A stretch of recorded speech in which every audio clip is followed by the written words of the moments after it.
आरती साई बाबा सुखकारक है तू देवा, चरणों की धूली में दे दो भक्तों को सहारा।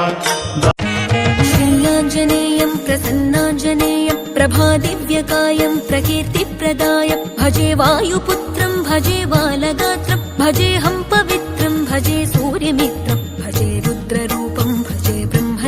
வாழ்க்கையில ஒவ்வொரு நொடியும் எப்படியாச்சும் முன்னேறிடலான்னு நீ போராடிட்டு இருக்க உன் எதிர்கிட்ட இருந்து, அதே நேரத்துல உன்னை சுத்தி இருக்கும் சதி கும்பல் தீட்டும் திட்டத்திலிருந்து உன்னை காப்பாத்தி வாழ வைக்க இந்த குருநாதருடைய பரம கருணையினால இன்னைக்கு ரொம்ப ஒரு உன்னதமான விஷயத்த சொல்றேன் கேளுங்க.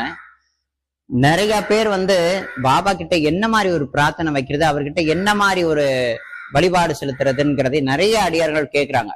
அதுக்கு வெரி சிம்பிள். பாபா வாழ்ற காலத்துல இருந்து இன்றைய முறைக்கும் இந்த ஒரு மட்ட தேங்காய் 2 ஊதுபத்தி நம்மளுடைய ஒட்டுமொத்த பிரார்த்தனையையும் இது ரெண்டுமே நிறைவேற்றி கொடுத்துரும். என்னப்பா இப்படி சொல்றேன்னு கேட்டீங்கன்னா, உண்மையாவே நீங்க எந்த பாபா கோவிலுக்கு போனீங்கனாலும் அங்க துணின்னு சொல்லக்கூடிய அணையாத அக்னிகுண்டம் இருக்கும். அந்த அக்னிகுண்டத்துக்கு பாபாவோட பாதத்துல இந்த ஒரு மட்ட தேங்காயும் 2 ஊதுபத்தியும் வச்சு மனதார உளமாற பிரார்த்தனை பண்ணிக்கிட்டு அந்த அக்னிகுண்டத்துல பிரார்த்தனை பண்ணி இப்படி சமர்ப்பணம் பண்ணிட்டாலே போதும், குருநாதருடைய கருணை நமக்கு கிடைச்சிரும். ஏன்னா அது வெறும் அக்னி கிடையாது, அது உயர்ந்ததான தத்துவம். சுவாமி நம்மளுடைய கர்மங்கள் அதுல இருந்து எரித்து குரு கிருப்பையை நமக்கு தருவாருங்கிறத சொல்லிக்கிறேன். சாய்ராம்.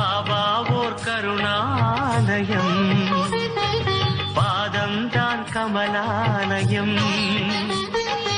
ஆனந்த கீதாலயம் அது எல்லோ. உங்களுடைய தலையெழுத்தை மாத்தணும் அப்படின்னா தெளிவா கேட்டுக்கோங்க. நான் இன்னைக்கே திருச்சி